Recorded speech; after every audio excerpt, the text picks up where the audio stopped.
Hello friends, welcome to stock market nursery. मैं हूं आपका दोस्त वरुण। आज के इस वीडियो में हम लोग आईपीओ मतलब इनिशियल पब्लिक ऑफरिंग के बारे में जानने वाले हैं।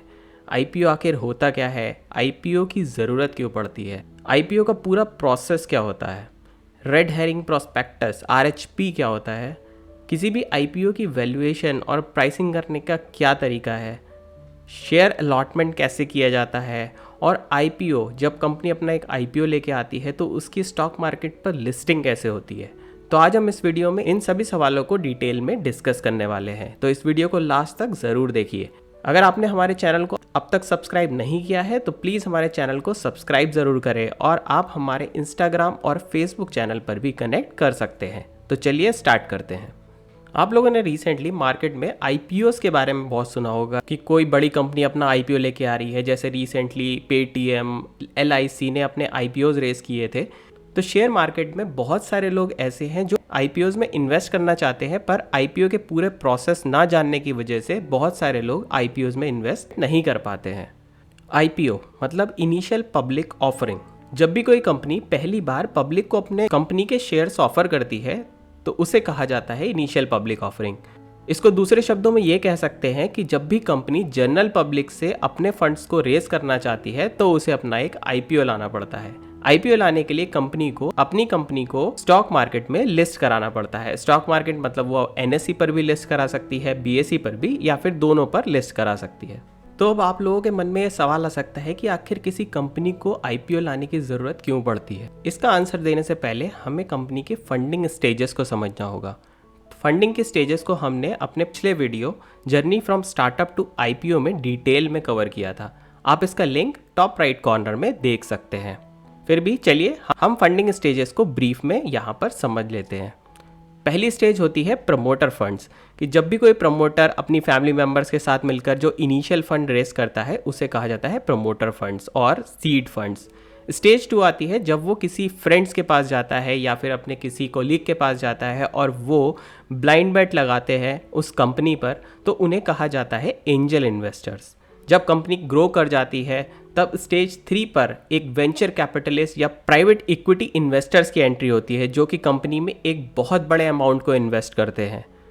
और फाइनल स्टेज आती है जब कंपनी एक बहुत सक्सेसफुल कंपनी हो जाती है और वो किसी रीज़न की वजह से पब्लिक से अपने फंड्स को रेस करना चाहती है, तो उस स्टेज को कहा जाता है आईपीओ स्टेज। सो कंपनी को आईपीओ की ज़रूरत क्यों पड़ती है? पहला रीज़न हो सकता है कि कंपनी अपने बिजनेस को एक्सपैंड करना चाहती है। सपोज कोई कंपनी इंडिया में काफ़ी सक्सेसफुल है और वो अपनी कंपनी की एक ब्रांच को आउटसाइड इंडिया किसी कंट्री में खोलना चाहती है, अपने बिजनेस को एक्सपैंड करना चाहती है, तो उसे फंडिंग की ज़रूरत होती है। कंपनी अपने किसी भी डेट, अपने किसी लोन को चुकाना चाहती है तो उसके लिए वो एक आईपीओ लेकर आते हैं और फंड्स इनिशिएट करते हैं। तीसरा रीज़न ये हो सकता है कि वो अपने किसी प्रीवियस इन्वेस्टर जिन्होंने बहुत ही अर्ली स्टेज पर इस कंपनी में इन्वेस्ट किया है उनको एग्जिट देना चाहते हो। और एक और रीज़न ये भी हो सकता है कि कोई कंपनी ऑलरेडी बहुत सक्सेसफुल है और उसकी पब्लिक में काफ़ी अच्छी इमेज है, बट वो अपनी इमेज को इम्प्रूव करना चाहते हैं, तो वो कंपनी मार्केट में अपना एक आईपीओ रेस करती है, लोगों का कंपनी पर भरोसा बढ़ता है। तो अब आईपीओ के प्रोसेस को समझते हैं। पहला स्टेप है अपॉइंटमेंट ऑफ इन्वेस्टमेंट बैंकर्स और अंडरराइटर्स। तो सबसे पहले कंपनी एक अंडरराइटर या एक इन्वेस्टमेंट बैंकर को हायर करती है। तो सपोज कोई कंपनी XYZ लिमिटेड है जो कि एक इन्वेस्टमेंट बैंकर, इसे हम मर्चेंट बैंक भी बोलते हैं, इनको हायर करती है। ये बैंक कोई भी हो सकते हैं, जैसे ICICI बैंक, HDFC बैंक, इनकी अपनी एक डिफरेंट सब्सिडरी है जिसे ये इन्वेस्टमेंट बैंकिंग भी बोलते हैं। वो ये आईपीओ की सारी प्रोसेस को कंप्लीट करती है। इन्वेस्टमेंट बैंकर कंपनी और इन्वेस्टर्स के बीच में एक लिंक की तरह, एक इंटरमीडियरी की तरह काम करता है। जितनी भी फॉर्मेलिटीज आईपीओ के प्रोसेस में होती है वो सारा काम आई बैंक का होता है। सेकेंड स्टेप होता है registration for IPO. Investment bank और कंपनी मिलकर एक रजिस्ट्रेशन स्टेटमेंट और एक ड्राफ्ट प्रोस्पेक्टस तैयार करते हैं जो कि रजिस्ट्रार क्या सबमिट किया जाता है। इस डॉक्यूमेंट को बोला जाता है रेड हेरिंग प्रोस्पेक्टस, जिसे आरएचपी भी कहा जाता है। आरएचपी रेड हेरिंग प्रोस्पेक्टस वो डॉक्यूमेंट होता है जिसमें बिजनेस की सारी इंफॉर्मेशन होती है, जैसे बिजनेस और प्रमोटर की डिटेल्स, बिजनेस का फ्यूचर में क्या प्लान है, कंपनी का करंट कैपिटल स्ट्रक्चर कैसा है, कंपनी का अपने कॉम्पिटिटर्स पर क्या एडवांटेज है, उनका कॉम्पिटिटिव एडवांटेज क्या है, उनके रिस्क और उनकी अपॉर्चुनिटीज़ क्या हैं, और उनका पास फाइनेंशियल डेटा, पिछले सालों में जब तक अब तक जितना कंपनी ने बिजनेस किया है उसकी सारी डिटेल्स RHP में होती है। RHP ट्रांसपेरेंसी मेंटेन करने के लिए बनाया जाता है। सो जब भी कोई कंपनी अपना IPO लाना चाहती है तो उसे RHP रजिस्ट्रार क्या ऑफर खुलने के 3 दिन पहले सबमिट करना पड़ता है।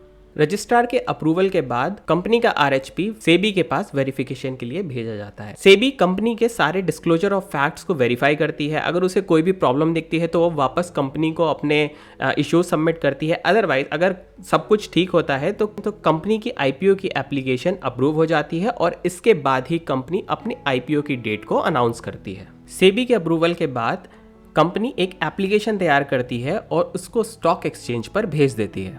नेक्स्ट स्टेप है creating a buzz by road shows. So अगले 2 हफ्तों तक कंपनी के एग्जीक्यूटिव और स्टाफ अपने कंपनी के IPO के बारे में एडवर्टीजमेंट करते हैं। वो डिफरेंट तरीके से पूरे देश में अपने एड्स चलाते हैं, क्वेश्चन आंसर सेशंस करते हैं, डिफरेंट बड़े इन्वेस्टर्स से मिलते हैं, उनसे अपने कंपनी के बारे में डिटेल शेयर करते हैं, उनसे फीडबैक्स लेते हैं। मल्टीमीडिया प्रेजेंटेशंस के थ्रू भी ये रोड शोज़ क्रिएट किए जा सकते हैं।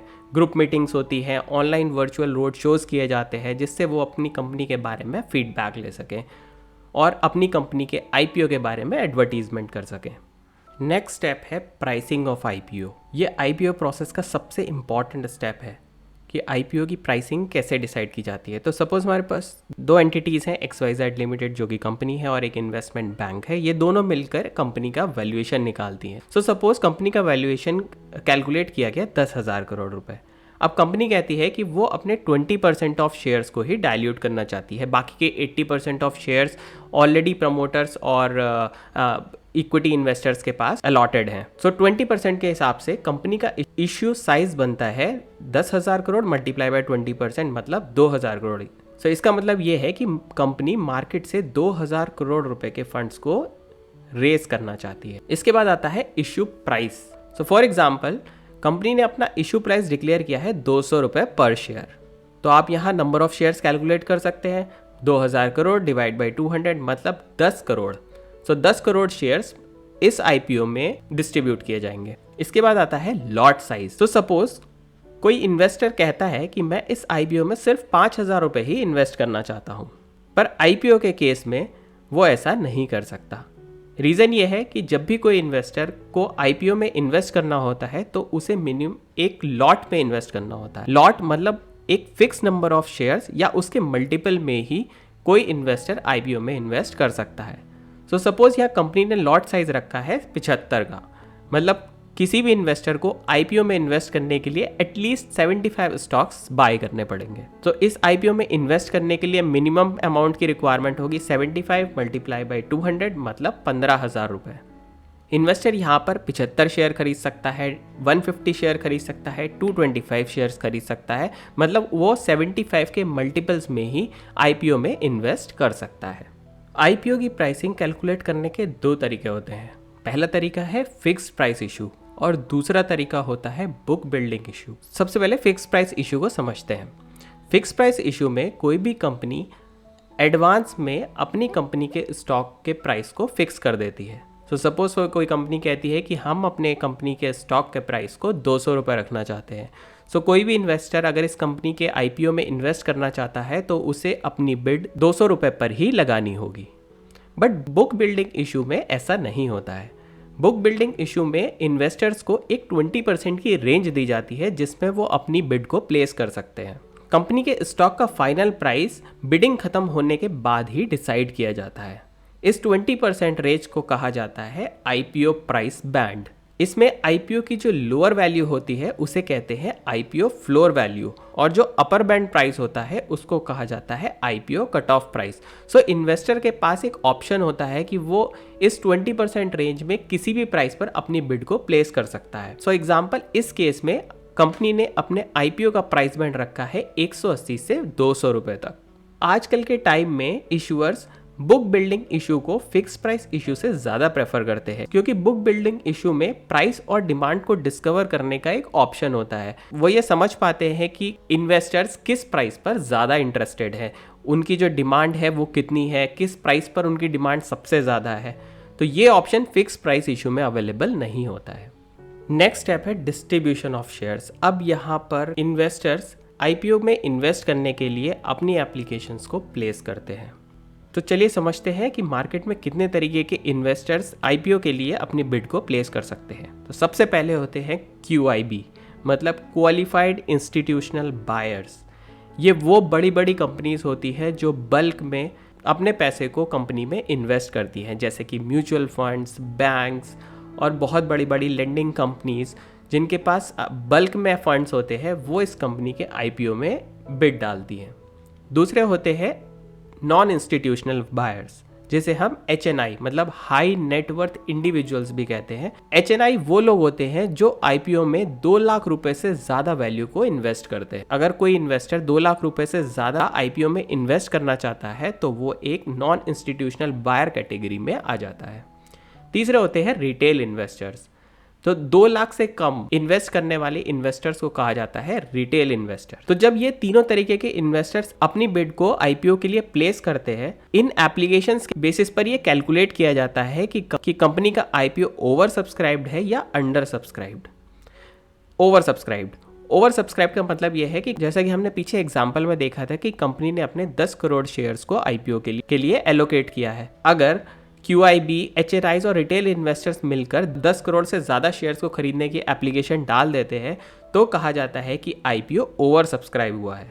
वही अंडर सब्सक्राइब्ड उस स्टेज को बोलते हैं कि जितने शेयर्स मार्केट में एलोकेट किए गए हैं पर उतनी एप्लीकेशंस इन्वेस्टर्स की तरफ से नहीं भेजी गई है, तो शेयर कहा जाता है under subscribed. So recently IRCTC के आईपीओ 110 गुना सब्सक्राइब हुआ था। नेक्स्ट स्टेज है अलॉटमेंट ऑफ शेयर्स। अब कंपनी और अंडरराइटर मतलब आई बैंक मिलकर ये डिसाइड करते हैं कि किस इन्वेस्टर्स को कितने शेयर अलॉट किए जाएंगे। करंट इंडियन स्टॉक मार्केट में QIBs मतलब क्वालिफाइड इंस्टीट्यूशनल बायर्स के लिए 50% कोटा रिजर्व रहता है। वहीं HNIs के लिए 15% कोटा रिजर्व है और रिटेल इन्वेस्टर्स के लिए 35% कोटा रिजर्व किया गया है। अगर कोई कंपनी का आईपीओ ओवर सब्सक्राइब्ड होता है तो पार्शियल अलॉटमेंट भी किए जा सकते हैं, बट ऐसा ज़रूरी नहीं है कि अगर आपने किसी कंपनी के आईपीओ के लिए बिड की है कि आपको वो शेयर, उस कंपनी का शेयर आपको अलॉट हो, क्योंकि कंपनी का आईपीओ जब भी ओवर सब्सक्राइब होता है और काफ़ी ज़्यादा भरा होता है तो वहाँ पर एक लॉटरी सिस्टम को भी इंट्रोड्यूस किया जाता है और उस लॉटरी सिस्टम के बेसिस पर ही शेयर्स को इन्वेस्टर्स में अलॉट किया जाता है। इसके बाद फाइनल स्टेप होती है लिस्टिंग इन स्टॉक मार्केट। सो एक पर्टिकुलर डेट पर जब बिडिंग क्लोज हो जाती है, अलॉटमेंट हो जाती है, उसके 3 से 5 दिन के अंदर उस कंपनी का स्टॉक मार्केट पर लिस्ट हो जाता है, जहां पर कोई भी इन्वेस्टर उस कंपनी के स्टॉक में इन्वेस्ट कर सकता है। ओवर सब्सक्रिप्शन के केस में कंपनी का स्टॉक प्राइस तय किए हुए प्राइस से काफी ऊपर खुलता है। वहीं अंडर सब्सक्रिप्शन के केस में कंपनी का स्टॉक प्राइस तय किए हुए प्राइस से काफी नीचे भी खुल सकता है। तो अब जल्दी से आईपीओ के कुछ इंपॉर्टेंट पॉइंट्स को डिस्कस करते हैं। सो कंपनी का बिडिंग और जो ऑफर होता है वो 3 से 5 दिन के लिए खुला होता है। अगर आप किसी आईपीओ में इन्वेस्ट करना चाहते हैं तो आप अब यूपीआई के थ्रू भी इन्वेस्ट कर सकते हैं, अपनी बिड को प्लेस कर सकते हैं। इससे पहले सिर्फ ASBA मतलब application supported by block amount के थ्रू ही आप आईपीओ में इन्वेस्ट कर सकते थे। इस केस में जब भी आप किसी आईपीओ में इन्वेस्ट करते हैं तो वो पर्टिकुलर अमाउंट आपके बैंक अकाउंट में ब्लॉक हो जाता है। आप डायरेक्टली किसी ब्रोकर के थ्रू भी आईपीओ में इन्वेस्ट कर सकते हैं। आईपीओ की क्लोजिंग डेट के 3 दिन के अंदर ही मार्केट में उस कंपनी के स्टॉक को लिस्ट किया जाता है। इन्वेस्टर्स सिर्फ लॉट्स में ही आईपीओ में इन्वेस्ट कर सकते हैं। लॉट्स मतलब मिनिमम नंबर ऑफ शेयर्स। जैसा कि हमने पहले भी डिस्कस किया है कि अगर आप किसी आईपीओ में अपनी बिड प्लेस करते हैं तो ऐसा ज़रूरी नहीं है कि उस कंपनी के शेयर्स आपको अलॉट हो जाएं। एंड सबसे इम्पॉर्टेंट पॉइंट, किसी भी आईपीओ में इन्वेस्ट करने से पहले आपको उस कंपनी की सारी डिटेल्स को अच्छे से एनालिसिस करना चाहिए। आप उस कंपनी के RHP को एनालाइज कर सकते हैं। RHP ऑनलाइन इजीली अवेलेबल होता है। आप ऑनलाइन RHP को डाउनलोड करके उससे उस कंपनी की डिटेल्स निकाल सकते हैं और सेटिस्फाई होने के बाद ही उस कंपनी में इन्वेस्ट कर सकते हैं। तो आई होप आपको आज का ये वीडियो बहुत पसंद आया होगा। आपने आईपीओ के बारे में काफ़ी कुछ सीखा होगा। अगर आपको ये वीडियो पसंद आया तो प्लीज़ हमारे चैनल को सब्सक्राइब ज़रूर करें और इस वीडियो को लाइक ज़रूर करें। और अगर आपकी कोई भी क्वेरी है तो प्लीज़ हमें कमेंट सेक्शन में ज़रूर लिखें। आप हमारे इंस्टाग्राम और फेसबुक चैनल पर भी कनेक्ट कर सकते हैं। Thank you for watching. Happy investing.